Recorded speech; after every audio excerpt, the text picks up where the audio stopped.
This is episode 46 of the Fire Protection Podcast, powered by InspectPoint. Today, my guest is Sean Pearce with Lubrizol.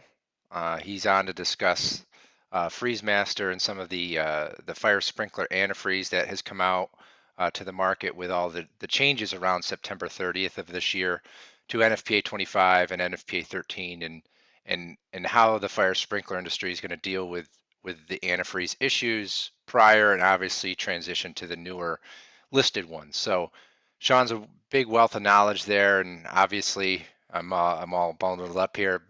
But in North America, winter's on its way, so we've a lot of the contractors are out there doing their low point drains and getting everything ready for the winter time and those dry systems and anything susceptible to freezing. So good time to have Sean on and talk about that.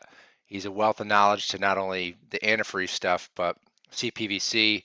And in his prior life, he was a fire official in the Toronto GTA area. So it was great to connect with him. And yeah, looking forward to everybody listening. Feel free to subscribe, share, like, and now on to the podcast. Thanks. All right. We are live in Mississauga, Canada, Ontario. Yeah. Welcome. Came up all the way up here for this. That's awesome. Welcome to Toronto. No, we're at a nice conference with Troy Life and Fire Safety. So it's good to see Sean up here. Yeah. Good to see you. And thanks for doing this. And I know it's been a long time coming. And weirdly enough, we're like a week away from the deadline. We are. Yeah. You know? Yeah, it's coming soon. The whole conversion to listed antifreeze is just around the corner now. Yeah. So it's September 30th. Did that get pushed out for a few years? So yeah, originally it was pushed back. So everybody's had an opportunity to do this. I think the hardest part though was not having listed product. Right. So getting manufacturers like ourselves to get through testing and innovation, Yep. To get a product out to market has been the biggest challenge. Yeah. And we're at minus 24 C, and anybody who's colder than us has viscosity issues. So we're all fighting the same problems. Yeah.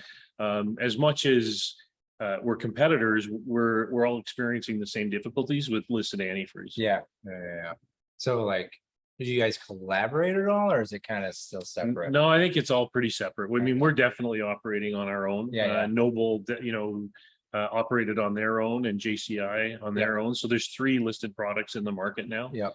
The 2 LFP Plus. Yep. And the Noble product have better minimum use temperatures than we do. Okay. LFP is a little bit warmer than us. Yep. But the only 2 that don't have the 20 psi minimum head pressure penalty. Yep. LFP, the regular LFP, Sure. and Freeze Master. And you guys. Yeah, and then LFP Plus and Noble are dealing with that 20 psi minimum head pressure penalty. Oh, I didn't due know to about viscosity. that. Yeah. Oh, I didn't know about that. And that makes sense, because if it takes Just It- takes longer to it's move like- it through the piping it's like network. jelly through the pipe. Yeah. It's not jelly, but Yeah. It's just thicker. The Yeah. viscosity's thicker, and to get to those lower temperatures, the viscosity goes up, and we are all fighting that. interesting. Yeah. Interesting. So I guess explain for, I know we got right into it, and I'll hit a lot of this in the intro, but so Sean's here. I guess let's give an intro to who you are and your Sure. background. Yeah. Yeah. So I'm Sean, and started my career in fire protection with Toronto Fire Services, then the Canadian Automatic Sprinkler Association. Started that then as a consultant, Right. Fire protection life safety consultant. Worked for the government of Ontario and some contractors in Bermuda, and then Lubrizol was a customer of mine as well, and I started full time with them. Yep. And I'm the fire protection business development manager. So I was part of a team that worked on Freeze Master. Oh, and, nice. and then, we're Lubrizol as a company, as an organization, is embracing fire protection now more than ever, and looking at new products, Yep. advancing listings and different things like that to make it easier to use our product. Right. So I have the good fortune of being a part of all of that, which is a lot of fun. Yeah. Well, it's cool. You guys were were you the first out to market? No, second. LFP was first out. For some reason, I just know you got, maybe it's the branding or messaging or whatever, but I felt like you guys. Like everything, supply chain is an issue, and I think that some of our competitors are struggling getting material to put their product in the market. Right. We've been very fortunate that hasn't been as a big a concern for us. So there's Viking Supply Net's distributing Freeze Master, and they've got it. If people need it, it's available. Gotcha. So back to NFPA 25, that's where it's the biggest, right? So you have all these older antifreeze sprinkler systems. Correct. That have unlisted older antifreeze that has to, I guess, what is the protocol for NFPA 25 to test those? So the Standards Council, you post the fires. Yep. Worked with their research body at NFPA. They did a bunch of testing, worked with UL, realized that these high balance, I don't know, I'm trying to think of the right word to use, but these imbalanced antifreeze products were had a potential for flash fires. Right. And we had a fatality. We had a number of injuries in these, Truckee. Yeah. And so they came out with this goal of having listed antifreeze in the market, and that by September 30th of 2022, that listed antifreeze would be available and you would no longer be able to use regular antifreeze. So the theory was that everything would be drained and listed antifreeze would rule the day October 1st of this year. Gotcha. The difficulty in all of that is that it took longer than I think anyone expected for any of us to have solid listed product available. Right. We're still fighting to get to a good freeze point for the Canadian market. Right. But there are products on the market now, and you have to decide, if you're a contractor, is a dry system a better solution or antifreeze, and what freeze point you're looking at. Yeah. And then go from there. Now, the 2023 edition of NFPA 25 got some looser language where the date wasn't necessarily pushed back, but if you have unlisted antifreeze in a system and it's testing at the spec you need for that climate, you can leave it in until it falls out of spec, then you have to replace it with listed. The dilemma, of course, is that that's the 2023 edition. So if you're a contractor and you've got a customer who has antifreeze that's testing in spec, but the municipality is using the 2016 edition of NFPA 25, then as a contractor, you're going to have to go to that AHJ and ask for an alternative solution, new technology, use the current edition of 25, in order to get allowance to use that edition. So it's not a straightforward thing that because it's in there, it's just going to happen. The local building codes all over North America dictate what edition it's used. Exactly. And there are some municipalities that say we're going to use the latest, and they've adopted, and that's the end of it. But most don't. So it's not like the TIA or whatever where it gets retroactive. No. So it's only for the new edition. It's only for the new edition, which will take 5 years or plus. Well, to get to it. Absolutely, if not more. Right. So the other side of that is, even if you put a TIA in, and there's rumor that AFSA is thinking about that. They can only go back one edition. So it doesn't get you to where most people are right now. So it's not a bad idea though. I think it shows good intent for sure. It makes it easier for other AHJs to accept it. Yeah. Sorry for the background noise. We're in a hotel lounge. Just preemptive or impromptu podcast here. So 2023 edition. I wonder where the data collection. I'm getting, in our platform we grab all of the antifreeze spec, or what they're testing at every year, Right. Because it's on an annual basis. Yeah. So I'm interested to see how many are out of spec and how many antifreeze systems are out there in general. I'd be interested to see that way that's trending, and maybe NFPA could utilize some of that information over time. Because if they're all coming out of spec, then maybe they push the PIA even faster. You know what I mean? Yeah, potentially. I mean, the alternative solution kind of path. Yeah. And using the new technology language from NFPA is a really effective tool. And most AHJs understand that once it's in the standard, that research went into it and everything else, and so they generally will accept it. But so I don't know if it's really necessary, is where I'm going with that. One of the other changes in that was that they've got language in there now that says that you can use the antifreeze outside of its listing for everything except temperature. So that so certain viscosity issues and other issues kind of go away, but but the contractor still has the liability of making sure the system works. Right. So as much as you're going to get a little bit of an allowance in the new 25, you also have a legal responsibility that water is going to come out of those heads. Right. And so you have to balance all of this when you're making your decisions about what you're going to use. Yeah. So how did the newer products compare to the older product with both viscosity and temperature, mainly temperature, but so I guess you need to factor in both. Yeah, viscosity is definitely viscosity and volume. Yeah. Right. So what's different now is antifreeze, you would buy raw glycerin or glycol and you'd mix it with a little bit of water and throw it in a system and test it with whatever device you thought you wanted to. And now with listed product, that's all gone. So in the case of Freeze Master and LFP, you have to use a refractometer that tests only refractive index.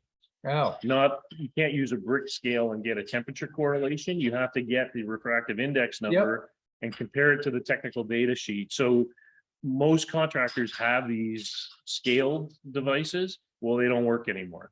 Interesting. So there's a lot of calls coming into the service lines for everybody involved in this saying, hey, this isn't testing in the spec.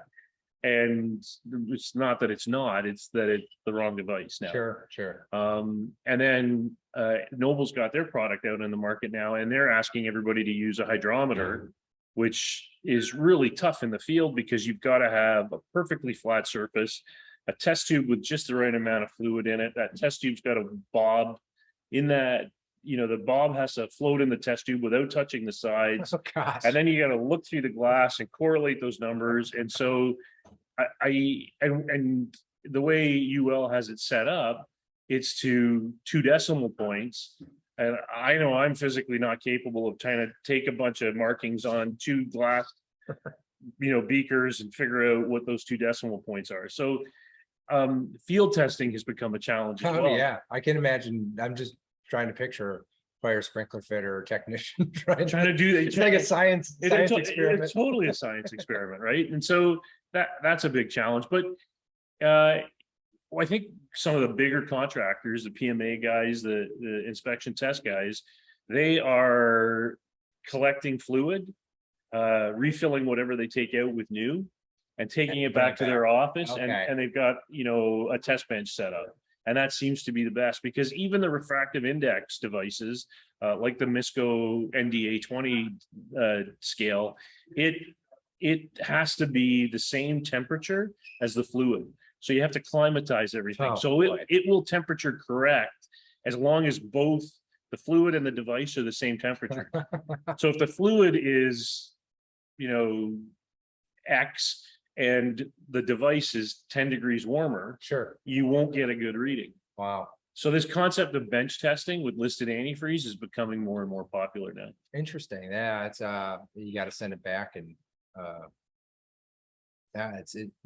it'd be interesting to see the contractor's inventory, how many systems they have and how they attack it, right?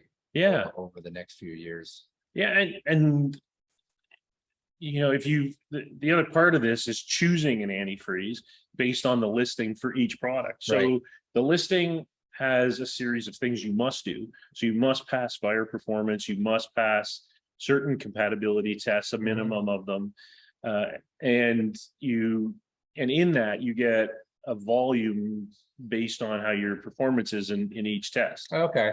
So in the case of FreezeMaster, we're the only product that has a 375 gallon ordinary hazard listing, Oh, because wow. we kept testing and pushing our Yeah, volume yeah, up. And you know, Noble's got a different listing.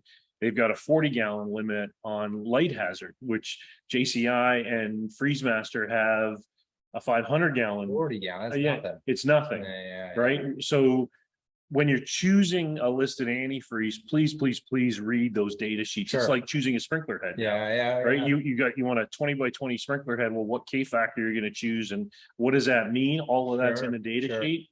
Same thing now with antifreeze. Yeah, and I'll toss it in the video or blog or whatever. The nice comparison chart. Yeah, and the comparison chart, I mean, it's very FreezeMaster centric, of course, because it's coming from us. Right. But the reality The is, others in there though. the others are in there, and you've got to go through those lists and figure out which the best product for you. Currently, FreezeMaster is the only one listed for use with galvanized pipe. So if you've got a system that's got Galvi in it, there's only one product you can use based on the listing. And Galvi's a lot of in outdoor applications. Absolutely, Right? yeah. I wonder why. I guess it was tested that way. Exactly, yeah. Huh. Interesting. So it is without a doubt a huge challenge for contractors. And if you're a PMA contractor, it can get really confusing fast. Yeah. And it's a live. I mean, there's already huge liability with it when all the issues happened, right? Exactly. And whose fault it was, and it was terrible when it happened. And that was 12 years ago. I think I was just getting into fire sprinkler at the time when it happened. Yeah.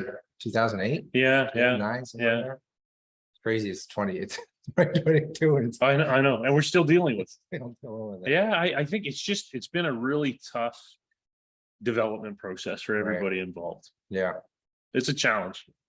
No, that's crazy. And now there are the devices to test it with. You do bench testing at the office. Is there listings? Do you have to use a certain specific model? No, everybody in their data sheet suggests the best device to use with their product. So we've got 3 products you can use. You go to the data sheet, the MISCO device that we suggest. If you've got an existing MISCO device, they suggest that it can be reprogrammed, so you may not have to buy a new one. Yeah. And you need one that has what's called, in the case of MISCO, the ND20 scale. Okay. It's not really a scale, it's just refractive index. I don't know why they don't call it refractive index, but they call it ND20. And then make sure that you fill the well. Follow the instructions from that manufacturer, whatever device you're using. Clean the surface of that, because these are proprietary mixtures. They may have glycerin, may have glycol, may have something else in them. They'll leave a film on the optical surface. So if you don't take an alcohol wipe to it when you're done, you'll start getting the wrong readings again. Yeah. And so this is stuff that no sprinkler contractor ever imagined that they were going to have to do.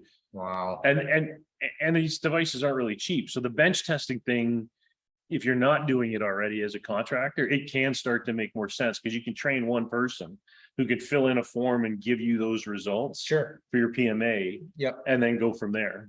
Interesting. Yeah, I remember back going to a few contractors in the New York area, and there's just big drums of glycerin sitting around. Absolutely. And they'd be mixing it. Yeah. With a big wooden, big wooden paddle. Yeah, we all saw it. I mean, it is a different world now, right? So it's all premix only. You can't top these systems up. If it falls out of spec, you got to drain the whole system down, refill it with fresh premix. You have to have the expansion tank and all that. Well, without an expansion tank, here's the dilemma. Your fluid expands, and let's just say you have a pressure relief valve, and it's just spitting antifreeze out onto the ground and down the drain. Then what's backfilling it when it contracts? It's water. So when you're testing to 3 decimal points, the window's very small. Right. So a little bit of water can change the whole thing.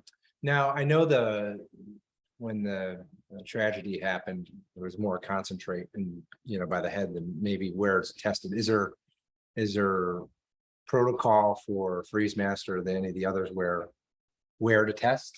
Yeah, so 25 dictates that you test at the riser and then at the end of the And the line. line as well. And Okay. then if the system's over a specified gallonage, then there's additional test points Okay. within the system that you have to collect from. Interesting. Yeah. Wow.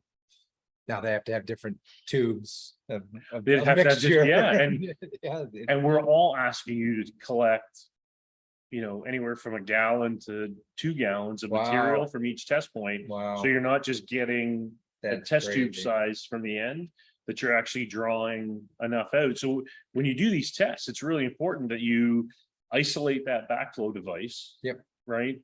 Stop any water from coming Right. in, draw out all your fluid, vent it through your fill cup or something else, Man. and then go back and top it all off with fresh fluid before you take Before that you do stuff it. away, or open those backflow valves, because you're going to open it and boom, it's out of spec now. Yeah. You guys have best practice? Like with But that? we have instructions. Everybody's got interesting. instructions. They do, Yeah, okay. yeah, Because I think all that's important because, again, I know contractors have been dealing with it for the last 10 years or so, just what to do. yeah, Probably a lot more conversions to dry systems because they don't even want to deal with it. yeah. Absolutely. There's been a lot of that, but dry systems have their own inherent Oh, yeah. problems, Oh, yeah. right? And so corrosion, we meet. So part of the US testing for antifreeze, for listed antifreeze, is corrosion performance. And we don't just meet that based on who we are as a Yeah, you guys as a chemical company and involved in motor vehicle fluids for so long. Right. We used our metallurgy team and we far exceed those wow. those requirements. So we have a really in-depth corrosion package in Freeze Master. Interesting. Huh. What else am I not thinking of? Obviously, it's compatible with Blaze Master. Yeah. Now, is it compatible with all?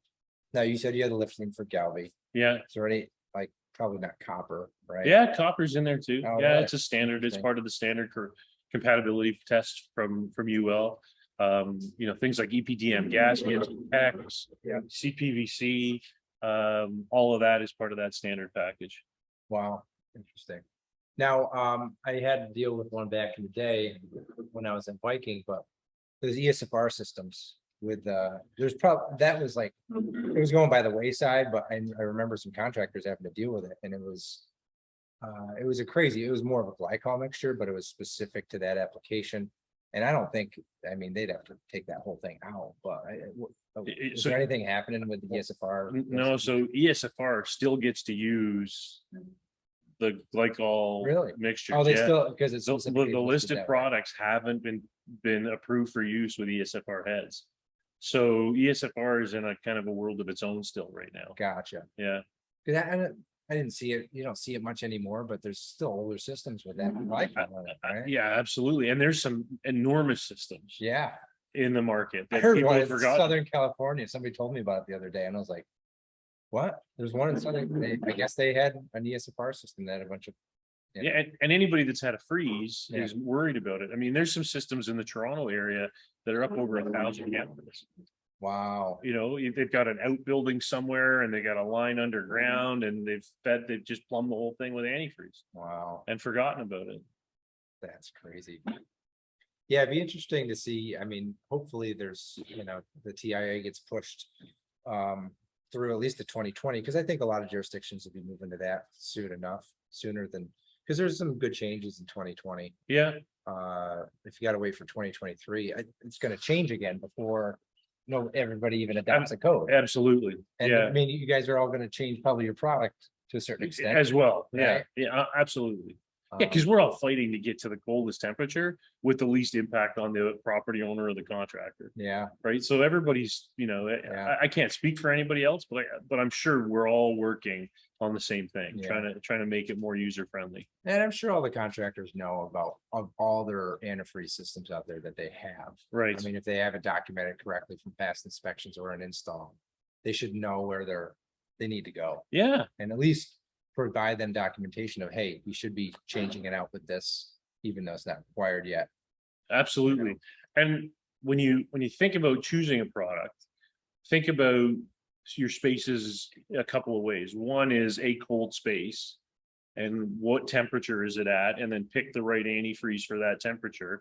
And it may mean adding a fire pump, because you may need one of those colder antifreezes. Sure. And now you got that 20 psi penalty, and so you may need a fire pump. Yeah. The other portion is what I call partially conditioned spaces. So the first 10 heads on our heated garage, Yep. they get a small antifreeze loop in them, or a tail end system. Yep. Because the door's opening and closing Yeah, all the exactly. time, right? So you don't need that coldest antifreeze. Right. You know, something like Freeze Master will suffice in that Sure. environment, or a garbage room, or where the doors are open for half an hour while the bins are going in and out, or Yeah. something like that. Yeah. So as much as you want to look at your climate overall and look at your coldest temperature, mean temperature on any given day, Sure. think about what the space is as well. Then Right. pick the antifreeze that's going to work best for you. Yeah, there's a lot to think about, and I just kind of laugh a little bit with I might have to pause this here. Yeah. But, let me pause it. All right, we're back. We're in a lounge here recording a podcast, so got a lot of people just randomly don't know what we're doing here. Some chips that you know. So anything else from I know we talked a lot about Freeze Masters. Anything Blaze Masters got cooking, with the piping, any We're always trying to push the envelope down more than ever. I have to say that Lubrizol's really embraced the concept of fire protection more than ever. Yeah. And we're trying to push the envelope, make it easier for people to install, improve our listings, differentiate ourselves. I mean, there's 2 CPVC products in the market right now. Our product has some really unique listings that the other product doesn't, and understanding that, and we're really working to keep pushing it, make it easier for people to use. If you've got somebody doing inspections on CPVC, making sure they're trained, even on installation. If you're going to do a repair or some tenant fit out work on a CPVC system, please get trained. Make sure you understand the concept of using new cement on anything that's had water in it. Don't cut it with ratchet cutters. Use a fine tooth saw on existing products, so that you don't end up with spider cracking and problems down the road. If it doesn't, it's not just our product, it's the Spears product as well, our competitors' product. Take the training, make sure you do it right. And so you don't have issues. There's a big liability thing. When especially if you break in, you're tapping it or repairing another system that somebody else put in. Exactly. Now that's all on you. Right. So you better have trained people doing it. And you guys do great training. I mean, it's available, and we have technical people all over the US and Canada. So if you've got a question, we're there to support you. If you want us on a job site, to walk a job site, we'll do that. If you're not sure how something is working in a system, we'll come out and help you figure it out. So and behind our field staff come another layer of technical staff, and then our scientists and chemists who develop the product. They're behind us. And it just keeps going, right? And then our partners have field staff, and so there's almost an endless pool of people who know how to help you. You just have to ask. I used to be a trainer. There you go.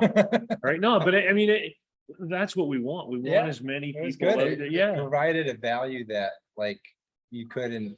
I mean, this company was in the middle of nowhere and they needed help, and I was there, and it really helped them out. And I think it got a good relationship going with them. Because you're not just selling, you're actually providing value to their business. Right? Absolutely. Absolutely. And the goal is always to get people trained properly. So there's always a conversation around CPVC and compatibility, and the thing to think about with compatibility is it exists everywhere. So if you're pouring a slab of concrete and somebody pours a bottle of Coke into the slab while it's setting, it won't set.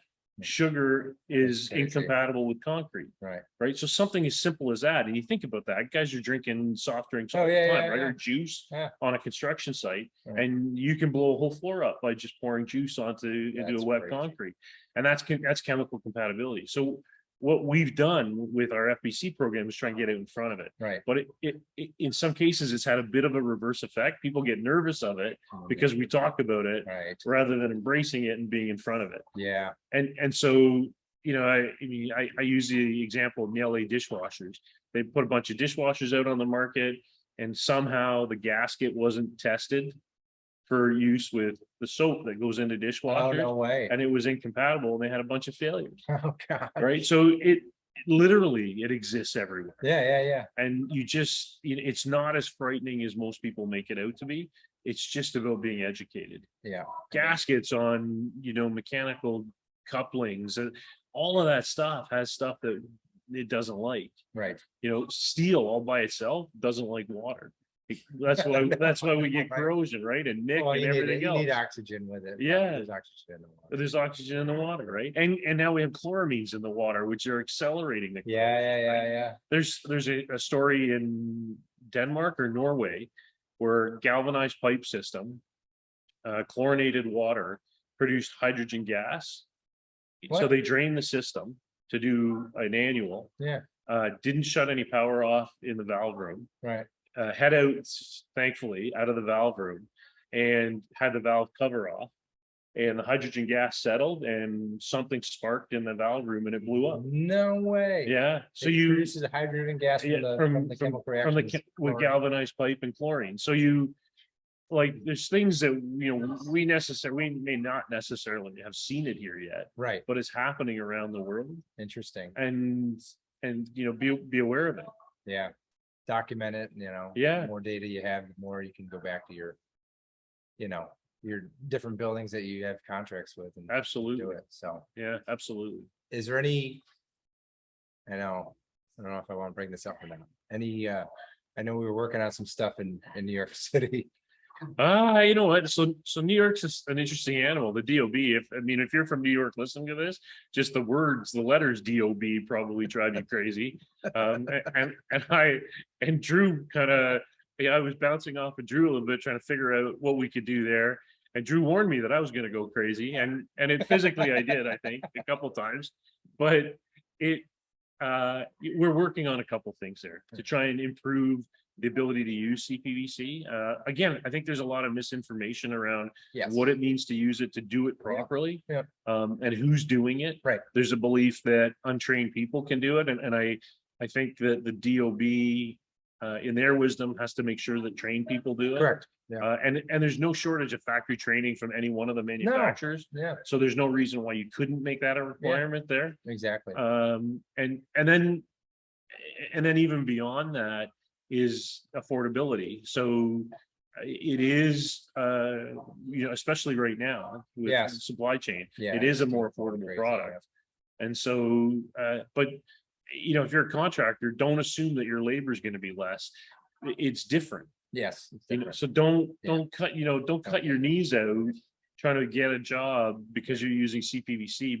Be aware and do it right. For anybody that New York City doesn't allow CPVC above six stories without a commercial storefront. So it was just, it always bogged my mind when I was in the market of why we can't use CPVC. It's used everywhere else in the world, around the world, and billions of feet and stuff. Yeah. So it's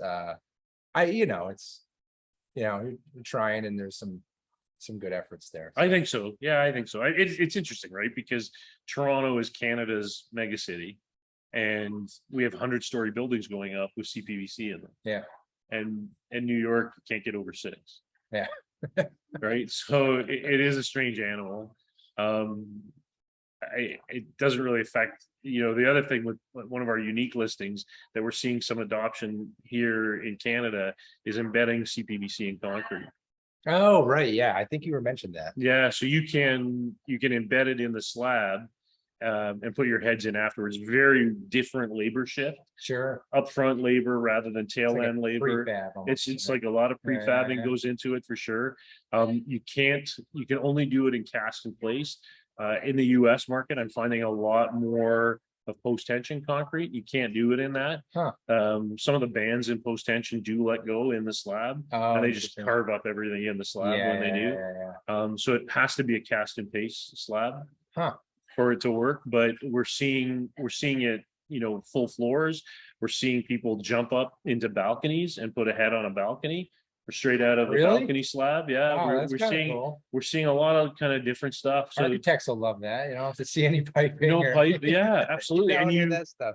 and it's way easier to do that than use a dry, sidewall. yeah. You could run a small antifreeze loop or something Right. like that and just pop it up into the slab. Yep. Wow. Wow. A lot of cool stuff. Yeah, a lot of Um, fun. So you got your Canadian socks on. I see. Well, they're red and black. Yeah. Red and black. You Yeah, see yeah. mine? Captain Oh, America. Captain America, beautiful. I should have worn Canadian socks. I never, yeah. I got a set of Canadian socks I'm bringing back. They Did you? gave away Oh, the today. Troy socks. Yeah, Yeah, that's good. yeah, That's kinda excellent. fun. I think there's Maple Leaf in their logo, so you'll be all right. Yeah. Yeah, it's green. I don't know what that's up, but anyway. Well, Sean, thanks for stopping on the podcast. Yeah, I- Drew, this- man, this- awesome. This is Yeah. a good time with Yeah, the September 30th. So it's good to see you again. yeah, Yeah, finally, exactly. It's been a while. Yeah, We'll be at you guys will probably be there at AFSA. definitely. You And- going? Yeah, Inspect Point will be there. I will not be there. I'm going to NFSA next week. Are you? It's a business leadership conference. So I've got Excellent. talking about deficiency management and inspection stuff. So Very cool. Yeah. It's important stuff. I mean, at the end of the day, we're all in this for one reason: water out of sprinkler heads, right? So, and I can't stress, my history in the fire service. I can't stress enough for occupant safety, firefighter safety, doing good inspections, how important that is to make sure these systems work. Yeah. When you look at buildings where the sprinkler system hasn't operated, if you look at Dr. John Hall's research, it's, greater than 90%, I forget the number, yeah. where the systems were turned off. So why were they turned off? Lack of maintenance, Yeah. leaks because somebody wasn't doing, a property owner wasn't paying for service work that was being suggested. There's all kinds of rationale Sure. behind it, but we need these sprinkler systems on, we need them working, because people's lives are depending on it. You paid for them. And yeah. It's ridiculous that they're not gonna have them. And I think insurance has to push it even a little bit more and they're starting to. There's a lot of insurers out there that are really interested in the inspection and the data out there. Absolutely. On buildings. Yeah. To make sure they have Well, working systems. and the one thing about your platform is it's an easy document for an AHJ to look at. Oh, yeah. Right. So when you've got contractors providing certificates and all this other nonsense, which are really have no value at all. Right. To get a document that really outlines deficiencies that an AHJ can look at quickly, Yep. I think has huge value in the market. And AHJ should be trying to figure out how to standardize that and get those documents in. Yeah. Because they have limited staff. Yeah. And an enormous number of buildings to look at. Sure. So good inspection software like Yeah. your Inspect Point. There's a place for it in the market, and I hope that all the parties involved understand the value and get going on adoption. Yeah, and it's starting to come where we were talking about third party earlier in the presentation, and it's happened in the US, but in Canada it hasn't peaked out. But essentially an HJ kind of portal to put all that data. Yeah. It's super powerful. And I think in the next 5 years, it's going to be really telling, and a lot of HJs be rolling it out because it does make things safer. It absolutely. Yeah, absolutely. And I mean, personal experience, fire sprinklers save lives. Yeah. There's just no way to argue that point. Yep. And nothing irks me more than systems that are installed and they're not functioning. It just You paid makes all no this money for yeah, it. It's like yeah, I yeah, get no it. sense It's at like all. turning your AC off. Exactly. I know Yeah. it's a comfort thing versus safety, but Yeah. well, thanks again, Awesome. John. Thanks, Drew. Yeah, Yeah. appreciate it. Take good care. Yep. Thanks again for Sean Pearce from Lubrizol to jump on the podcast today. We've got a lot more episodes coming out. We're trying to do one or so a month up and through next year. So if there's any ideas for different podcasts, we've got a few set for the fall and winter. But yeah, please like and subscribe, and hear back again soon. Thanks.